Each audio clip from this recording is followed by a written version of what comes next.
Hello students, आज मैं start करने जा रहा हूँ कॉम्प्लेक्स इंटीग्रेशन के अंदर Kochi integral theorem and कोचीज integral formula, जो कॉम्प्लेक्स में बहुत ही इंपॉर्टेंट टॉपिक है और ये बीएससी और इंजीनियरिंग वाले स्टूडेंट्स के लिए प्लस गेट में इस पे बेस्ड बहुत क्वेश्चंस पूछे जाते हैं, जेम में भी इस पे क्वेश्चन पूछे जाते हैं। सो स्टूडेंट्स, बहुत इंपॉर्टेंट टॉपिक है, सो ध्यान से आप समझिएगा। जहाँ भी डाउट आता है आप मेरे जो कमेंट सेक्शन है वहाँ पे आप कमेंट्स करके मुझे पूछ सकते हैं। सो देखिए आप क्या है यहाँ पे, कोची इंटीग्रल थ्योरम क्या बोलती है, if a complex function F Z is analytic on a simple close curve C.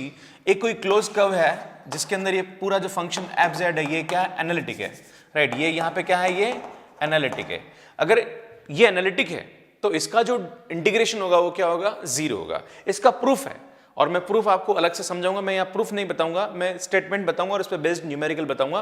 Proof के लिए मैं अलग से एक वीडियो लूंगा जिसमें मैं आपको कोचीज इंटीग्रल थ्योरम और कोचीज इंटीग्रल फार्मूला और कोचीज रेसिड्यूज थ्योरम और कोची रीमान इक्वेशंस, इन सब के प्रूफ मैं आपको अलग से समझाऊंगा, पर उसके लिए एक अलग टाइम चाहिएगा मुझे। बट मैं अभी खाली आपको थ्योरम का स्टेटमेंट और उस पर बेस्ड न्यूमेरिकल बताने वाला हूँ, राइट। सो अगर कोई भी फंक्शन एनालिटिक है इस कर्व के अंदर, इस कंटूर के अंदर, तो उसका जो इंटीग्रेशन होता है उसकी वैल्यू हमेशा क्या होती है, जीरो होती है। अब होता क्या है, कोची ने वापस एक और फार्मूला दिया, this is called as a Cauchy integral formula. ये बोलता है कि ये फंक्शन एनालिटिक है पर एक पर्टिकुलर पॉइंट है ए जिसमें फंक्शन डिफाइन नहीं है।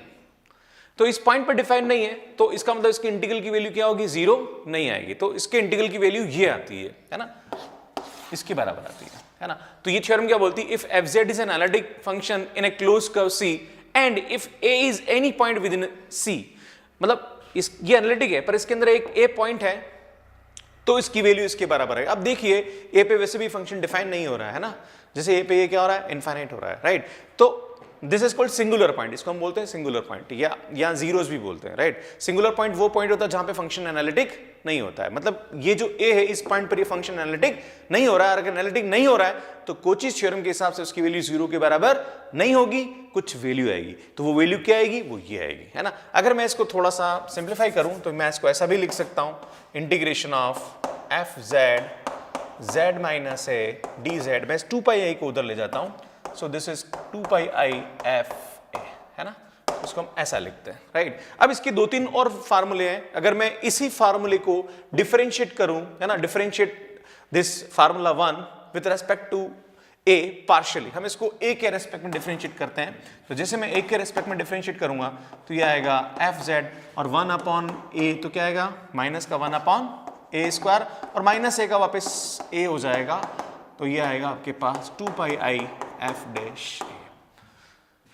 अगर मैं इसको एक और बार डिफरेंशिएट करूं तो कैसा आएगा, c एफ जेड, है ना, यहाँ पे आएगा z माइनस a का क्यूब और ऊपर 2 आ जाएगा, 2 को डिवाइड करेंगे हम तो ये आएगा 2πi upon 2 F double dash a, right. अगर इसको हम n टाइम डिफरेंशिएट करें तो यहाँ पे इसकी जो वैल्यू आती है वो आती है c F z upon z minus a n plus 1 dz भी आता है ना।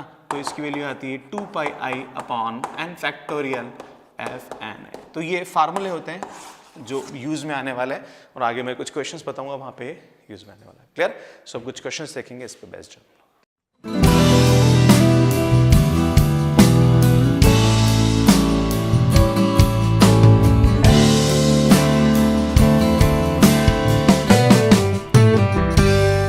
सो अब देखिए आप यहाँ पे एक कंसेप्ट और है जो समझने की जरूरत है, और इससे पहले मैंने आपको कॉम्प्लेक्स इंटीग्रेशन सिखाया था और बाइलिनियर ट्रांसफॉर्मेशन सिखाया था, तो वो भी आप मेरे वीडियोस पुराने हैं जो देख लीजिए, है ना, आई टैब है, वहाँ पे आप क्लिक करके देख सकते हैं। सो देखिए आप यहाँ पे mod z is equal to r, इसका मतलब क्या होता है, mod z is equal to r का मतलब होता है ये एक सर्कल की इक्वेशन है जिसका सेंटर 0 0 है और रेडियस कितनी है, आर है। अगर आपको ऐसी कोई इक्वेशन लिखी हुई है इसका मतलब उसका सेंटर कितना है, a, 0, रेडियस कितनी है, आर है। अगर आपको ऐसी कोई इक्वेशन लिखी हुई है इसका सेंटर कितना होता है, 0, b और रेडियस कितनी होती है, आर। और अगर ये लिखा हुआ है तो इसका सेंटर a, b होता है, रेडियस कितनी होती है, आर होती है। सो अभी क्यों पढ़ रहे हैं हम लोग, हमें क्या जरूरत पड़ रही है सब चीजों की, तो मैं आपको बताना चाहता हूं कि जो भी यहाँ पे पॉइंट आएगा, ए पॉइंट, क्या कोची इंटीग्रल थ्योरम क्या बोलता है कि जो ए पॉइंट है ये सर्कल के अंदर होना चाहिए तो इस इंटीग्रल की वैल्यू आएगी। याद है, दिस फंक्शन सबसे पहले कोची ने थ्योरम दी थी और वो बोला था integration of F Z D Z की वैल्यू क्या होगी, 0 होगी। अगर इस सर्कल ये पूरा फंक्शन एनालिटिक है तो इसका इंटीग्रेशन की वैल्यू 0 होगी। उसके बाद कोची ने फिर एक नया फार्मूला दी थी कॉल्ड कोची इंटीग्रल फार्मूला, और उसने बोला कि भाई कि भैया क्या है, यहाँ पे ये एक पॉइंट अंदर आ गया इसलिए इसकी वैल्यू 0 नहीं होगी, इसकी वैल्यू इसके बराबर होगी। तो वो इसके अंदर है, अगर ये सर्कल के अंदर ना होकर बाहर आ गया तो ये आपको देखना पड़ेगा कि जो ए पॉइंट ये इनसाइड है या आउटसाइड है। तो यहाँ पे देखिए आप, ये जो ए पॉइंट है, आप ये ए पॉइंट निकालेंगे तो क्या करेंगे, ए पॉइंट कैसे निकालेंगे, बराबर 0 पुट करेंगे तो z इज इक्वल टू हो रहा i/3 और इसका मॉड z निकालोगे तो आएगा 1/3, राइट। और 1/3 ये जो सर्कल है जिसका सेंटर कितना है 0, रेडियस कितनी है 1 है, तो बिल्कुल सही है। ये अगर मैं इसकी बात करूं तो ये जो 1/3 का इनसाइड लाई कर रहा है, मतलब इसके इंटीग्रेशन की वैल्यू 0 नहीं होगी, कुछ आएगी, राइट। तो वो क्या आएगी ये मैं बताना चाहता हूं आपको।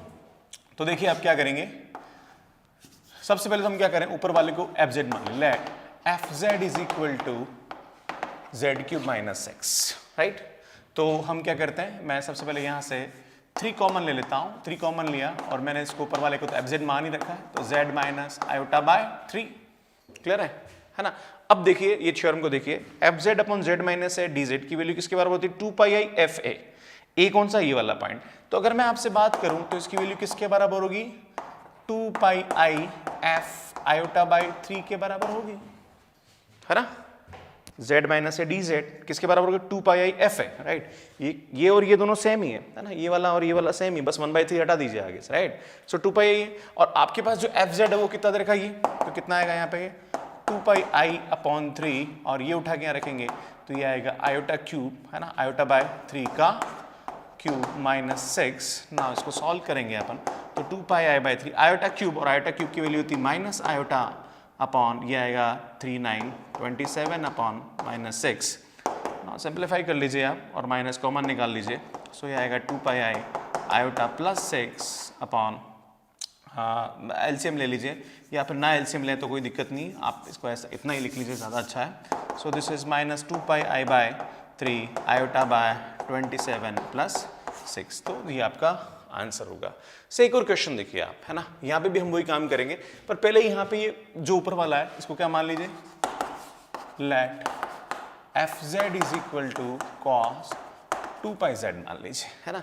अब ये जो डिनोमिनेटर में बचा हुआ है इसका आप क्या कर लीजिए, पार्शियल फ्रैक्शन कर लीजिए, 2z - 1 अपॉन z - 3 को क्या लिख सकते हैं अपन, a/2z - 1 प्लस b/z - 3, है ना। अब पार्शियल फ्रैक्शन करेंगे तो a और b की वैल्यू चाहिए, तो a की वैल्यू कैसे निकालते हैं, तो इस z की जगह क्या रखोगे, a 0 हो जाए 1/2। अगर इस z की जगह देखो 2z - 1 0 कब होगा, जब z की जगह क्या रखेंगे 1/2। तो जैसे z की जगह 1/2 रखेंगे तो 0 हो रहा है, तो ये 1/2 उठा के यहाँ रखेंगे तो a की जो वैल्यू आएगी वो कितनी आएगी, 1/1/2 - 3, तो this is -6 -5, so this is minus का, मैं यार सॉल्व करूँगा, a की वैल्यू आपके पास -2/5 आ रही है, राइट ना। इधर देखेंगे आप, z की जगह क्या रखोगे, b 0 हो जाए 3, इस 3 को उठा के यहाँ रखिए आप, तो b की जो वैल्यू आ रही है आपको 3 यहाँ रखेंगे तो 6 में से 1 गया तो 1/5, so this is a and this is b, और ये a और b की वैल्यू उठा के यहाँ रखेंगे तो मैं इस इंटीग्रेशन को थोड़ा सा सिस्टमेटिक लिखता हूँ, राइट। तो देखिए आप क्या करेंगे, हम इंटीग्रेशन ऑफ, ये तो मैंने एफ जेड मान ही लिया, है ना, इसको तो मैंने एफ जेड मान लिया और इसका पार्शियल फ्रैक्शन किया और वो ही आ रहा है, तो a की वैल्यू कितनी आएगी, -2/5 2z - 1 plus 1/5 1/z - 3 into d Z. इसको आप सिंप्लीफाई करेंगे तो ये आएगा -2/5 एफ जेड, है ना, और ये आएगा आपके पास 2z - 1 प्लस 1/5 c, है ना। कितना आएगा यहाँ पे, ये F Z upon z - 3 D Z, right. अब यहाँ पे आप देखिए 2 कॉमन निकाल लीजिए, ये 2 कॉमन निकालना पड़ेगा, है ना, क्योंकि z कोई जब भी थ्योरम लगाता है तब z का कोफिशिएंट 1 होना चाहिए, है ना, तो यहाँ z का कोफिशिएंट 1 होना चाहिए, इसलिए 2 बाहर निकालेंगे तो 2 से 2 cancel, -1/5 c F Z upon z - 1/2 D z plus 1/5 c now F Z upon z - 3 D Z. अब आपको जो दिया हुआ है सर्कल, है ना, वो दे रखा है mod z = 1, mod z = का मतलब होता है जिसका सेंटर कितना है 0, रेडियस कितनी है 1 है। तो ये जो सर्कल होगा ये कैसा होगा, ये ऐसा सर्कल होगा, राइट, जिसका सेंटर 0 और रेडियस कितनी है 1,0 है ना, 0,1 इस टाइप से, राइट। सो यहाँ पे जो पॉइंट आ रहा है, एक पॉइंट तो आ रहा है 1/2, आप देखेंगे तो जो a आ रहा है वो एक 1/2 आ रहा है और एक यहाँ पे कितना आ रहा है 3 आ रहा है, पर ये जो 3 है ये आउटसाइड लाई कर रहा है ना, बिकॉज 1,0 सर्कल जो है वो 1 रेडियस का है, पर जो 3 पॉइंट है वो क्या कर रहा है, इस सर्कल से आउटसाइड लाई कर रहा है। आप बोलोगे सर आउटसाइड कैसे लाई कर रहा है, तो देखिए यहाँ पे 3 जो है वो x कोऑर्डिनेट है ना, x कोऑर्डिनेट 3 दे रखा है, तो 3 तो ऑब्वियसली बाहर ही होगा, 3,0 तो बाहर ही होगा इसका, है ना। सो ये क्या करेगा, आउटसाइड लाई करेगा, और आउटसाइड लाई करेगा तो इसका इंटीग्रेशन की वैल्यू किसके बराबर होगी, 0 के बराबर होगी by the help of कोचीज theorem. अगर अंदर की तरफ आएगा तो इंटीग्रल की वैल्यू आएगी, आउटसाइड लाई करेगा तो उसकी वैल्यू क्या होगी, 0 होगी। तो ये तो 0 हो गया ना। अब इसकी बात करते हैं हम, अब इसकी बात करेंगे तो क्या आएगा, हम जानते हैं ये थ्योरम है हमारे पास, है ना, तो इसकी वैल्यू किसके बाद 2πi f है, a की वैल्यू यहाँ पे कितनी दे रखी है 1/2, तो ये आएगा आपके पास 2πi f 1/2, और हमारे पास जो fz है वो कितना है, ये तो जहां z है वहां कितना रख दो आप 1/2, सो -2πi/5, ये 0 हो गया ना, ये तो 0 हो गया, राइट। 1/2 रखेंगे तो ये आएगा आपके पास cos पाई, है ना, बिकॉज 2 से 2 क्या हो गया कैंसिल, और cos पाई की वैल्यू -1 होती है, सो आंसर आपके पास यहाँ पे आएगा 2πi/5। सो इस तरह से इस क्वेश्चन को हम सॉल्व करेंगे। मैं 2-3 क्वेश्चन और लूंगा जिस पे आपको कंसेप्ट समझाने की कोशिश करूंगा। स्टूडेंट एक बात समझ लीजिए कि जो भी पॉइंट आ रहा है, जो डिनोमिनेटर में ए पॉइंट है, वो सर्कल के अंदर लाई करना चाहिए, जो गिवन है आपको ये दिया हुआ होगा, ये हमेशा गिवन होगा आपको, है ना। ये कभी कभी यहाँ भी लिखा हुआ जाता है ना, यहाँ भी लिखा हुआ जाता है, राइट। तो ध्यान रखना है वो उसके अंदर लाई करना चाहिए, उसके बाहर लाई नहीं करना चाहिए। बाहर है तो उसके इंटीग्रेशन की वैल्यू ऑटोमेटिकली 0 हो जाएगी, उसको सॉल्व करने की जरूरत नहीं है। सो हम यहाँ पे 3-4 क्वेश्चन और देखेंगे कोची इंटीग्रल थ्योरम पे। सो देखिए फर्स्ट क्वेश्चन ये दे रखा है कि z² + 8.5z - 1.5z dz और x² + y² = 16। तो मैं आपको बता दूं इसका जो सेंटर है वो कितना है 0,0 है और रेडियस कितनी 4 है, तो इसको हम लिख सकते हैं mod z = 4, और जो भी पॉइंट यहाँ आता है वो इसके अंदर लाई करना चाहिए, राइट। तो सबसे पहले हम क्या करेंगे, z को अकेला करते हैं, तो मैंने आपको बताया 0.5 को क्या कर दीजिए आप बाहर कर दीजिए, बाहर करेंगे तो यहाँ पे कितना आएगा z - 1.5 × 0.5z dz, और आप देख रहे हैं ये 0.5 का मतलब होता है 1/2, है ना। 0.5 तो आप यहाँ लिख सकते हैं 10, तो दैट इज 2 आ जाएगा, है ना। c = z² + 8, ये आएगा z - 3, है ना, z - 1.5 है, सॉरी, है ना, 1.5 है, सो z dz आ जाएगा। नाउ आप ये देख रहे हैं z = 3 इस सर्कल के अंदर लाई कर रहा है, मतलब इसकी वैल्यू आएगी, और वो आप क्या कर लीजिए लेट fz = क्या ले लेंगे आप z² + 8 ले लेंगे, तो ये आएगा 2c, है ना, fz/z - 3z, और मैंने अभी थ्योरम बताई थी आपकी, उससे इसकी वैल्यू किसके बारे में 2πi × f3, और ये 3 वैल्यू उठा के यहाँ रखेंगे हम, तो ये आएगा आपके पास 4 आएगा, और यहाँ 3 रखेंगे तो ये आएगा आपके पास 9 + 8 और 8 16 और 17, सो 4 × 17 × πi, ये आपका आंसर होगा। एक और क्वेश्चन देखिए आप, देखो वैसे आप क्वेश्चन सॉल्व नहीं करो उससे पहले भी आपको आइडिया लग जाएगा। यहाँ पे 0 आ रहा है, 1 आ रहा है और 2 आ रहा है, और ये सर्कल कितना है 1.5 का है, तो ये 2 जो है ये आउटसाइड लाई कर रहा है इस सर्कल से, तो जहां पे z - 2 डिनोमिनेटर में आएगा उसका इंटीग्रेशन की वैल्यू कितनी आएगी 0 आएगी। हम सीधा कर सकते हैं इसको, राइट। तो हम क्या करेंगे लेट fz = 4 - 3z, है ना, और ये जो है बाकी बचा हुआ इसका हम क्या करेंगे पार्शियल फ्रैक्शन करेंगे। तो पार्शियल फ्रैक्शन कैसे करते हैं हम, a/z b/z - 1 c/z - 2। नाउ इस z की जगह क्या रखूंगी, a 0 हो जाए 0, ये 0 उठा के यहाँ रखिए, और इन दोनों की जगह 0 रखेंगे तो a की वैल्यू हमारे पास आएगी 1/2, इस z की जगह क्या रखेगी b 0 हो जाए। ये शॉर्टकट तरीका है पार्शियल फ्रैक्शन करने का।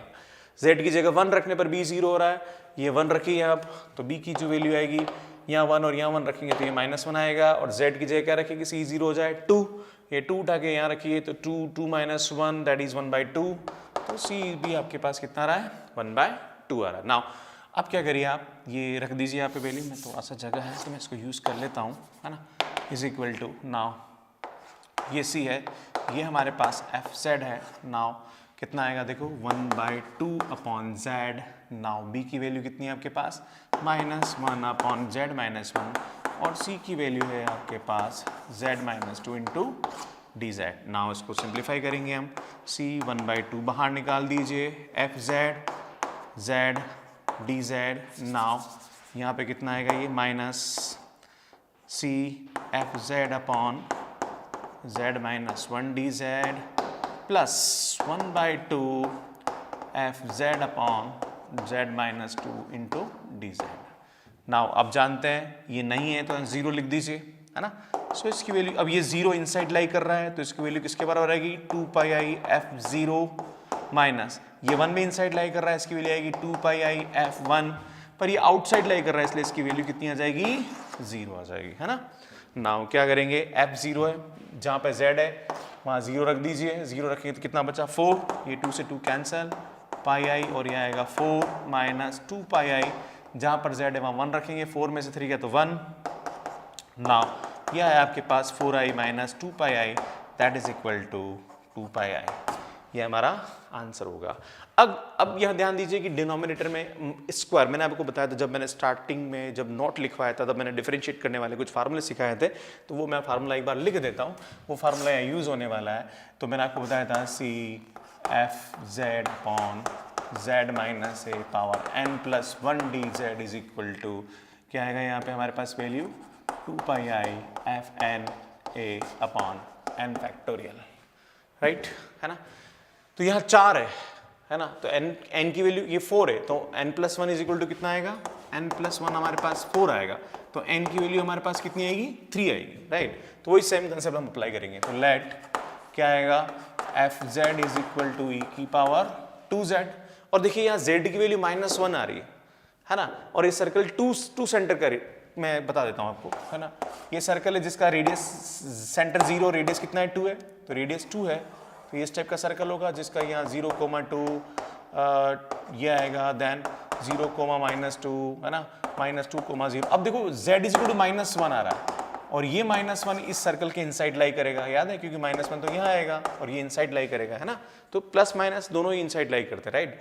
नाउ ये एफ हो गया, अब देखिए आप इसको रखेंगे तो कितना आएगा यहाँ पे, F Z upon Z plus 1, है ना, यहाँ n की जगह 3 मैं 4 रख देता हूँ, है ना, तो n की जगह 3 रखेंगे तो इसकी वैल्यू किसके बराबर आएगी, हम देखें तो इसकी वैल्यू आएगी 2 पाई आई एफ, n की जगह 3 रखेंगे तो ये ट्रिपल डैश आएगा, और a कितना है -1 अपॉन 3 फैक्टोरियल, ये समझने की ज़रूरत है आपको, है ना। अगर हम n की जगह यहाँ पे 3 रखें तो 2 पाई आई 3 मतलब 3 बार डिफरेंशिएशन डिवाइडेड बाय 3 फैक्टोरियल, और यहाँ पे -1 है a तो -1 आ जाएगा, क्लियर।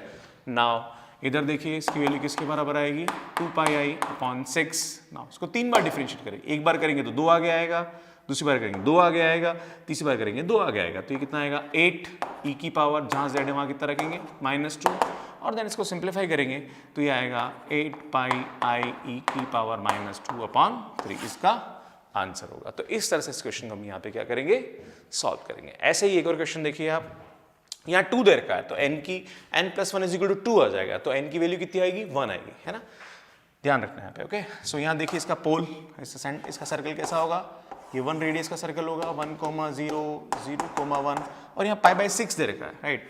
हमारा पॉइंट क्या है, π/6, और पाई की वैल्यू कितनी होती है 3.14/6, सो इट इज अप्रोक्सीमेटली 1/2 के बराबर आ रहा है, 1/2 इसके अंदर लाई करता है, मतलब ये इनसाइड लाई कर रहा है, बाहर तो लाइट नहीं कर रहा है, तो क्या करेंगे, let f Z is equal to क्या ले लेंगे हम, साइन जेड, तो इसकी वैल्यू निकालेंगे तो क्या आएगा, देखो यहाँ पे F Z upon Z minus π/6 का whole square D Z is equal to किसके बराबर, 2 पाई आई, है ना, और यहाँ पे n की जगह 1 रखेंगे, राइट है ना, अरे भाई जहाँ पर n है वहाँ कितना रखेंगे 2 रखेंगे, तो यहाँ से n की वैल्यू कितनी आएगी 1, और n की जगह 1 रखेंगे, 1 रखो, ये 1 रखो और ये 1 रखो, तो कितना आएगा, देखो 2 पाई आई एफ डैश, और ये कितना आएगा आपके पास π/6 अपॉन 1 फैक्टोरियल, राइट। तो हमारे पास जो वैल्यू आएगी वो आएगी 2 पाई आई, इसका डिफरेंशिएशन करो, साइन का डिफरेंशिएशन करेंगे तो इसका जो एफ डैश एक्स आएगा वो कितना आएगा, कॉस जेड आएगा, है ना, डिफरेंशिएशन, और z की जगह π/6 रखेंगे तो ये आएगा cos π/6, और cos 30 की जो वैल्यू होती है वो कितनी आती है, 2 पाई आई √3/2, 2 से 2 कैंसल, सो दिस इज √3 पाई आई हमारा आंसर होगा। सो इस तरह से इस क्वेश्चन को हम सॉल्व करते हैं। सो स्टूडेंट्स, मैंने आपको आज समझाया है कोची इंटीग्रल थ्योरम और कोचीज थ्योरम। मैं फिर से एक बार एक्सप्लेन कर दूं। कोचीज जो थ्योरम होती है वो ये बोलती है अगर कोई फंक्शन एनालिटिक है किसी क्लोज कंटूर में तो उसका इंटीग्रेशन हमेशा क्या होता है, 0 होता है। बट फिर कोची इंटीग्रल फार्मूला है कि कोई अगर एक पॉइंट है जिस पे फंक्शन एनालिटिक नहीं है और वो कंटूर के अंदर है तो उसके इंटीग्रेशन की वैल्यू आएगी और वो फार्मूले के हिसाब से हम कुछ क्वेश्चंस यहाँ सॉल्व करके दिखाया।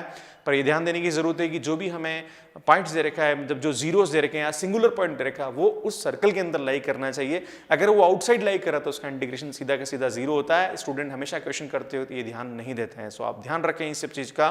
सो स्टूडेंट्स वीडियोस देखते रहिए, और इससे पहले जो मैंने वीडियोस डाल रखे हैं एनालिटिक फंक्शन के ऊपर, कोची-रीमान इक्वेशंस के ऊपर, मिलनी-थॉमसन मेथड्स के ऊपर, बाइलिनियर ट्रांसफॉर्मेशन के ऊपर, कॉम्प्लेक्स इंटीग्रेशन के ऊपर, देखते रहिए। और भी टॉपिक्स पे वीडियोस डले हुए हैं वो आप देखते रहिए और कमेंट करते रहिए, और नोटिफिकेशन बेल को जरूर प्रेस करें सो दैट आपको मेरे जो अगली वीडियोस की नोटिफिकेशन आपको मिलते रहे, और कमेंट जरूर करें। Thank you so much for watching my videos. अगला वीडियो में डालने वाला हूँ Cauchy's residues theorem, Laurent series, Taylor series and complex contour integration. ये 3-4 वीडियोस में अभी कॉम्प्लेक्स पे और आने वाले हैं आपके। Thank you so much.